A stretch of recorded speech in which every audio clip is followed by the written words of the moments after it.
पिछली वीडियो में मैंने टकर कार्लसन की हैरानी पर रिएक्ट किया था जब उनसे इजराइल के अस्तित्व के अधिकार पर सवाल पूछा गया।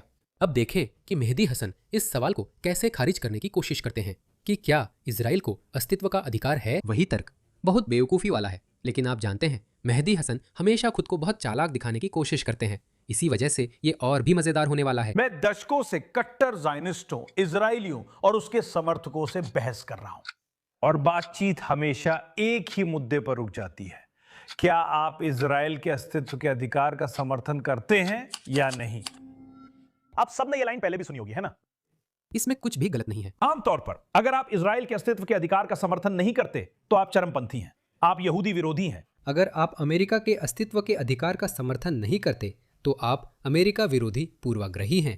आप अमेरिका से नफरत करते हैं, बस इतना ही। इसमें कुछ गलत नहीं है तो फिर इजराइल ऐसा क्यों नहीं कह सकता? अमेरिका को ऐसा कहने की जरूरत नहीं पड़ती क्योंकि उसके पास ताकत है और आप जैसे लोग जो उससे नफरत करते हुए भी वही रहते हैं। इसमें कुछ गलत नहीं है। उन्हें क्यों लगता है कि उन्होंने जादुई हल खोज लिया है? लेकिन आपको अस्तित्व का अधिकार है, हाँ, अंतर्राष्ट्रीय कानून के मुताबिक। इसीलिए हमारे पास अंतर्राष्ट्रीय कानून है जिसके पीछे ये जोकर छुपता है।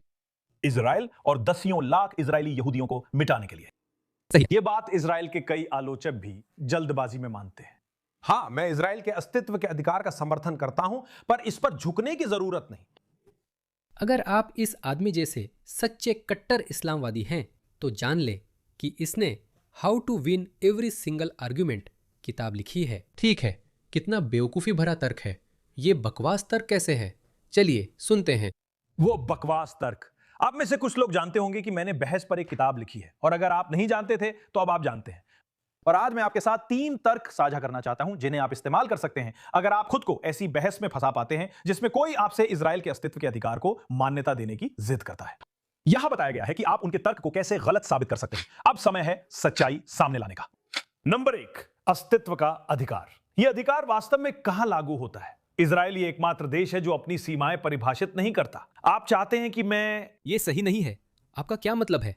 हाँ, उन्होंने वेस्ट बैंक या गाजा को औपचारिक रूप से अपने में शामिल नहीं किया है, लेकिन वे उस पर कोई दावा भी नहीं करते। उन्होंने सद्भावना में सीनाई रेगिस्तान मिस्र को लौटा दिया था। इससे ग्रेटर इजराइल सिद्धांत गलत साबित होता है, क्योंकि अगर वे सीनाई रेगिस्तान मिस्र को न देते तो अपनी जमीन 3 गुना बढ़ा सकते थे। लेकिन ये सही नहीं है। कई देशों के सीमा विवाद है। पाकिस्तान भारत का सीमा विवाद है जिसे कश्मीर में लाइन ऑफ कंट्रोल कहते हैं। हमारा अफगानिस्तान के साथ भी एक और सीमा विवाद है। इसे डूरंड रेखा कहा जाता है। अफगानिस्तान डूरंड रेखा को स्वीकार नहीं करता। पाकिस्तान चाहता है कि इसे अंतर्राष्ट्रीय सीमा माना जाए, पर इस पर सहमति नहीं है। विवाद है। उत्तर दक्षिण कोरिया के बीच भी विवाद है। मुझे इसका मतलब समझ नहीं आता। चीन, मुझे लगता है चीन लगभग हर देश से सीमा विवाद करता है, जैसे भारत से भी। जापान और रूस दोनों के साथ इसका सीमा विवाद है। मुझे लगता है इसका उत्तर कोरिया से भी सीमा विवाद है। चीन का पाकिस्तान से भी सीमा विवाद था, इसलिए पाकिस्तान ने अक्साई चीन का यह क्षेत्र कश्मीर के पास चीन को दे दिया। तो क्या ये एकमात्र देश है जो अपनी सीमाएं तय नहीं करता? हर बहस कैसे जीते? क्या जोकर है? इजराइल के अस्तित्व के अधिकार को मान्यता दें। क्या उसका अधिकार Gaza, West Bank, Golan Heights, पूर्वी यरूशलेम जैसे अवैध रूप से कब्जाए गए क्षेत्रों तक भी है? उन्हें विवादित क्षेत्र कहा जा सकता है। संयुक्त राष्ट्र भारत और पाकिस्तानी कश्मीर को विवादित क्षेत्र मानता है, जिसे मानना उनके लिए मुश्किल है, इसलिए नहीं। लेकिन वह अस्पष्टता भारत के मुख्य भूभाग या पाकिस्तान के मुख्य भूभाग पर लागू नहीं होती, जहां कोई विवाद नहीं है। तो पाकिस्तान के मुख्य भूभाग को अस्तित्व का अधिकार है। ओह भगवान, ये आदमी हर बहस कैसे जीते, है ना? यरूशलेम, जिन सभी को अंतरराष्ट्रीय कानून के तहत अवैध रूप से कब्जा किया गया क्षेत्र माना जाता है, और फिर भी जिन सभी पर वर्तमान इजराइल सरकार द्वारा इजरायली भूमि होने का दावा किया जाता है। नहीं, वास्तव में इसे इजरायली भूमि होने का दावा नहीं किया गया है। नहीं, ऐसा नहीं है। हे भगवान, उसने कट्टरपंथियों के स्क्रीनशॉट दिखाए, ये वाला, और वो बेन गवी की सिर्फ फोटो दिखाई। ठीक है, बेन गवी ने माना। इसका मतलब यही इजरायली राज्य की स्थिति है। वाह, खैर इजरायली जमीन के रूप में। तो अस्तित्व का अधिकार कहां? नंबर 2। पहले ही जवाब मिल चुका है। ये बहुत आसान था और झूठा साबित हो चुका है। मेहदी हसन बेवकूफ, तुम्हें आसानी से झूठा साबित कर दिया गया, सिर्फ इसलिए कि आपके पास विवादित क्षेत्र है। जैसे भारत और पाकिस्तान के बीच विवादित क्षेत्र है, इसका मतलब ये नहीं है कि पाकिस्तान और भारत का जो मान्यता प्राप्त हिस्सा है उसे अस्तित्व का अधिकार नहीं है। उन्हें कानूनी रूप से संप्रभु राज्य माना गया है और अस्तित्व का अधिकार मिला है। यही तर्क लागू होता है। ये अस्तित्व का अधिकार क्या है? ये कहां से आता है? क्योंकि राज्यों के पास अस्तित्व का कोई अधिकार नहीं होता। ऐसा कोई प्राकृतिक या कानूनी अधिकार नहीं है। लोगों, व्यक्तियों के पास अस्तित्व का अधिकार होता है, इंसानों के पास वो अधिकार होता है। मुझे नहीं लगता ये सच है। मैं इसे लाइव देख रहा हूं और इसके बारे में नहीं सोचा। मैंने अभी अभी चैट जीपीटी से पूछा, संयुक्त राष्ट्र जब किसी देश को मान्यता देता है तो इसका क्या अर्थ है? असल में मान्यता का क्या मतलब है? क्या हम आपको मान्यता दे सकते हैं या नहीं? जब आप किसी देश को मान्यता देते हैं तो इसका अर्थ है कि हम उसे एक राजनीतिक संप्रभु इकाई मानते हैं और ये स्वीकारते हैं कि उसे भी हमारी ही तरह अस्तित्व का अधिकार है। यही मतलब है, यही चैट जीपीटी कह रहा है। तो मान्यता का अर्थ क्या है? अंतर्राष्ट्रीय कानून में किसी चीज को राज्य बनने के लिए आमतौर पर एक निश्चित क्षेत्र, स्थायी जनसंख्या, एक सरकार और विदेशी संबंधों को संचालित करने की क्षमता की आवश्यकता होती है। ये 1933 की मॉन्टेविडियो कन्वेंशन पर आधारित अनौपचारिक चेकलिस्ट है। हम आपको अंतर्राष्ट्रीय प्रणाली के वैध सदस्य के रूप में स्वीकार करते हैं। तो इजराइल के संदर्भ में इसका यही मतलब है कि अरे, क्या इजराइल को अस्तित्व का अधिकार है या आप हमें एक देश के रूप में मान्यता देते हैं? ये दोनों बिल्कुल एक ही चीज हैं, लेकिन वे बस फिर से किसी तर्क में कमियां निकालने की कोशिश कर रहे हैं ताकि वे अपनी कहानी को मजबूत कर सके, जो कि साफ तौर पर अप्रासंगिक है। ना राज्य ना देश, लेकिन वे करते हैं, इसी वजह से हम उन्हें मान्यता देते हैं। राज्य अपनी संरचना, शासन, व्यवस्थाएं, विचारधाराएं और सीमाएं बदलते रहते हैं। हाँ, जब वे आपस में विवाद करते हैं। संयुक्त राष्ट्र बार बार कहता है, हम तनाव कम करने को प्रोत्साहित करते हैं, कृपया मत लड़ो। लेकिन जो पक्ष आपस में लड़ रहे हैं वे एक दूसरे से लड़ रहे हैं क्योंकि वे कह रहे हैं, अरे अब मैं तुम्हें एक राज्य के रूप में नहीं मानता, या मैं तुम्हारे इस हिस्से को तुम्हारा क्षेत्र नहीं मानता, मैं इसे अपना मानता हूं, इसलिए हम युद्ध करेंगे। इसका मतलब ये नहीं है मेहदी हसन, ये वो अर्थ नहीं है जो आप बता रहे हैं। ये हमेशा के लिए तय नहीं है। अमेरिका, हमेशा के लिए तय से आपका क्या मतलब है? चलिए इस बात को फिर से सुनते हैं। ये अधिकार इंसानों को है, देशों को नहीं। नहीं, इंसानों को भी वो अधिकार नहीं है। इंसानों को अधिकार क्यों है? ये बस एक मान्यता है।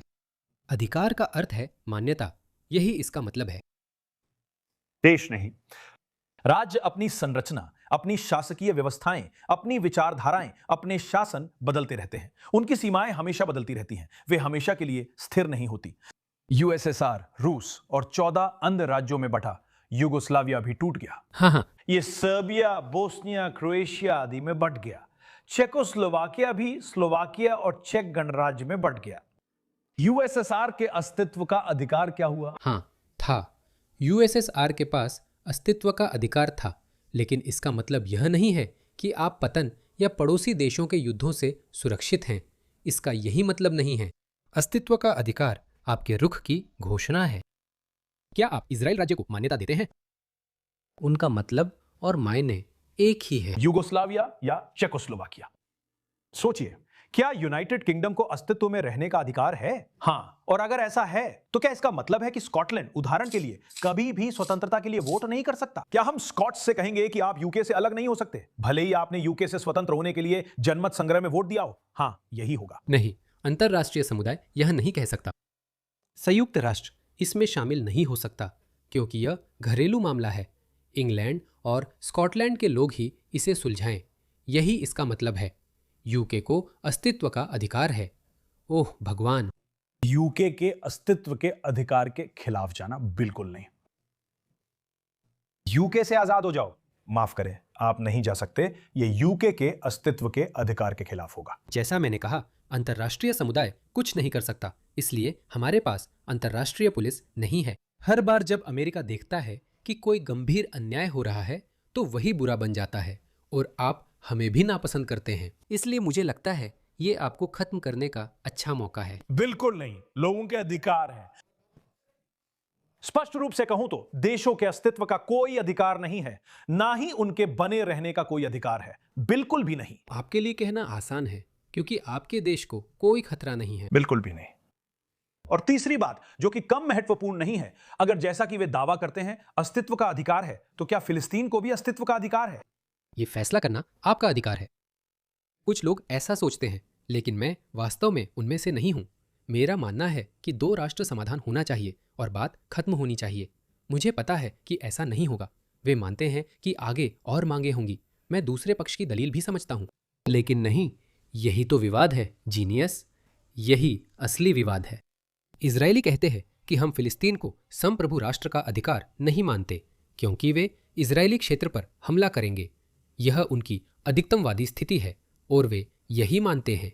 वे मानते हैं कि उनके पास अस्तित्व का अधिकार नहीं है। इसीलिए आपको कहना चाहिए पाकिस्तान की तरह बनो। नहीं, हम नहीं मानते कि इजरायल को अस्तित्व में रहने का अधिकार है। हम इसे स्वीकार नहीं करते, हम इसे मान्यता नहीं देते। हाँ, हम इसके बारे में कुछ कर नहीं सकते, लेकिन हम इसे स्वीकार नहीं करते।